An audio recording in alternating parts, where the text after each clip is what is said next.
Welcome to qnawire. Here, we have to find a relationship between the velocities of a paper plane and a satellite such that they have the same centripetal acceleration. Now, initially, it might seem like we're not given enough information since we don't know the velocity of the plane or the velocity of the satellite, but we have a way to solve for that second quantity. We know that for a satellite, the centripetal force is always equal to the gravitational force. That's what causes the object to move in a circle in the first place. That means that we can set up an equality. mv squared is equal to m times the mass of the Earth times g over r squared. This r over here actually isn't squared. I wrote down my equation wrong.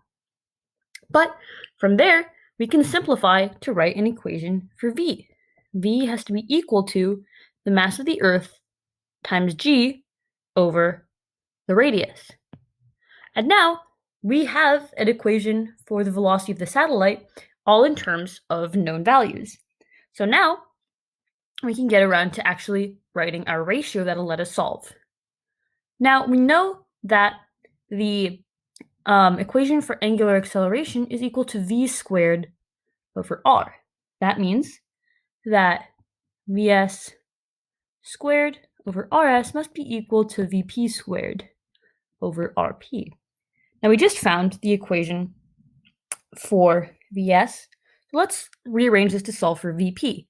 That's going to be equal to the square root of vs squared over rs times rp.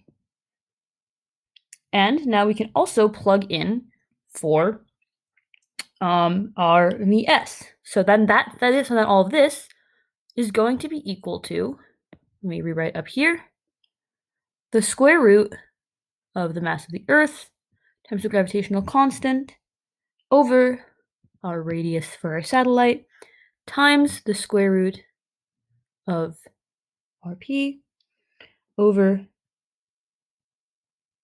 rs. And once again, that's equal to the velocity of our plane. And now, all that's left to do is plug in our quantities. I'm going to leave out the mass of the Earth and the gravitational constant because those are pretty long numbers that you can find in your textbook. But we know our radius of our satellite, it's 6.7 times 10 to the 6 meters times the square root of our plane, which is 15 meters, over that same quantity. And we find that the velocity of our plane is equal to 12 meters per second.